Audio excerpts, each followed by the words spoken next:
ওকে বলেন পেপার দেখাইতে। ওটা একটা চক্রের সাথে জড়িত। ও চাইতেছে আমি শেষ, মানে ওই চক্রটা চায় যে শাকিব খান শেষ, মানে বাংলা চলচ্চিত্রই শেষ। আমার জীবনের একটি নতুন অধ্যায়ের পঞ্চম। বন্ধুরা, ঢালিউডে আবারও শুরু হয়েছে নতুন এক বিস্ফোরক আলোচনা। আর সেই আলোচনার কেন্দ্রবিন্দুতে রয়েছে ঢালিউড কিং সাকিব খান। সম্প্রতি তার একটি বক্তব্য ঘিরে সোশ্যাল মিডিয়ায় তৈরি হয়েছে তুমুল ঝড়। শোনা যাচ্ছে তিনি নাকি এই জন্য তো আঘাত হানতেছে, কত টাকা পেয়ে এমন করতেছে, খালি কি করতে বলেন, এত বছর পর কেন এসে করতেছে?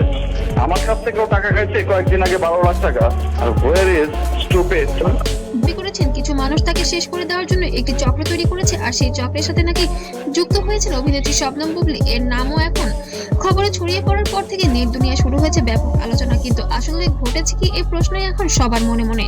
অনেকেই জানেন, গত কয়েক বছর ধরে সাকিব খানের ব্যক্তিগত জীবন নিয়ে বহু আলোচনা হয়েছে, বিশেষ করে তার সম্পর্কে। আমি বেশ কিছুদিন ধরে বলছি যে গণমাধ্যমকে আমি আমার ব্যক্তিগত কোনো কিছু আসলে বলতে চাই না, কারণ ব্যক্তিগত ব্যাপারগুলো এমন এবং সংসার এবং পারিবারিক বিষয় নিয়ে একসময় অভিনেত্রী অপু বিশ্বাস তার সাথে সম্পর্ক প্রকাশ্যে আসার ঘটনার পুরো দেশকে অবাক করে দিয়েছিল। তারপর আবার নতুন করে আলোচনায় আসে বুবলির সাথে তার সাক্ষাৎ। একটার পর একটা ঘটনা যেন ঢালিউডে তৈরি করেছে নাটকীয় পরিস্থিতি। এইসব ঘটনার মাঝেই আবার সামনে এসেছে নতুন অভিযোগ। কিছু সূত্র বলছে, সম্প্রতি একটি আলাপ আলোচনাতে সাকিব খান নাকি আপনারা জানেন আসলে বাইরে যাওয়ার কথা ছিল, কিন্তু সে তো এখন অনেকটা বড় বলেছেন কিছু মানুষ আপনাকে নিয়ে ভুল তথ্য ছড়াচ্ছে। ভুল তথ্যটা কি তাহলে বুবলির দ্বিতীয় বাচ্চাকে কেন্দ্র করে, নাকি অন্য কিছু? এমনকি তাকে ছোট করার জন্য পরিকল্পিতভাবে নানা কথা বলা হচ্ছে। আর সেই কারণেই তিনি নাকি বেশ বিরক্ত। তিনি ইঙ্গিত দিয়ে বলেছেন তার বিরুদ্ধে একটি গোষ্ঠী কাজ করছে।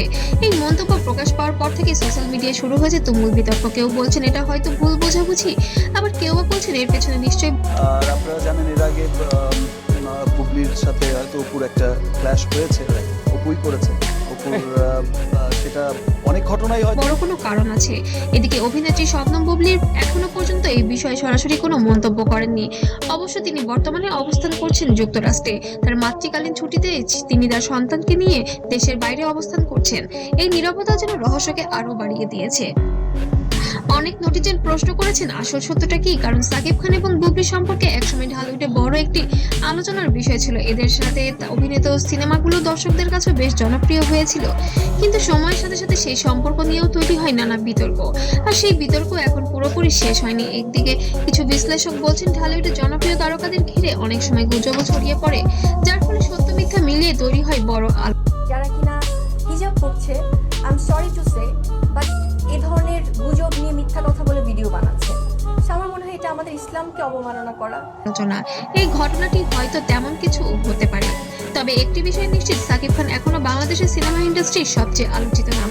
তার প্রতিটি কথা, প্রতিটি পদক্ষেপই মানুষের নজরে আসে, আর সেই কারণেই তার একটি মন্তব্য মুহূর্তের মধ্যে ভাইরাল হয়ে যায়। এখন সবার সামনে একটাই প্রশ্ন, এই অভিযোগের পেছনে আসল ঘটনা কি? এটা কি সত্যি কোনো বড় দ্বন্দ্বের ইঙ্গিত, নাকি পুরো বিষয়টি ভুলভাবে ব্যাখ্যা করা হয়েছে? সব প্রশ্নের উত্তর হয়তো সময়ই দেবে, তবে একটি বিষয় তো পরিষ্কার, ঢালিউডে এই গল্প এখানেই শেষ হচ্ছে না, বরং সামনে আরো নতুন নতুন ঘটনা আসতে পারে। আর সেই কারণেই দর্শকদের কৌতূহল এখন যেন তুঙ্গে। এই ভিডিওটি যদি ভালো লাগে অবশ্যই লাইক, কমেন্ট, শেয়ার করতে ভুলবেন না। আর নতুন নতুন আরো আপডেট পেতে অবশ্যই সাথে থাকবেন। সুপারস্টার সাকিব খান এবং শবনম বুবলি এবং অপু বিশ্বাসকে নিয়ে যে বিতর্কিত ত্রিমাত্রিক আলোচনা, তার সম্পূর্ণ ঘটনা আমরা বিশ্লেষণ করব।